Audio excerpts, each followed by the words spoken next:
नाही त्रिभुवन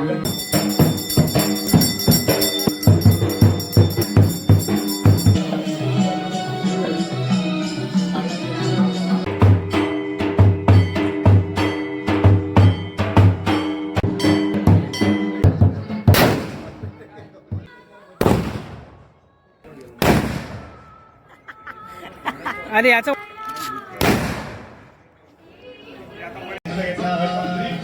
क्षमा कर आणि आम्हाला सुखी देऊन चांगल्या तऱ्हेने असं मार्गदर्शन कर. माझ्या आईने सर्वांना इथपासून तिथपर्यंत सुखी म्हटल्याच्या नंतर इथं आम्ही ती साजरी करतो आणि साजरी केली.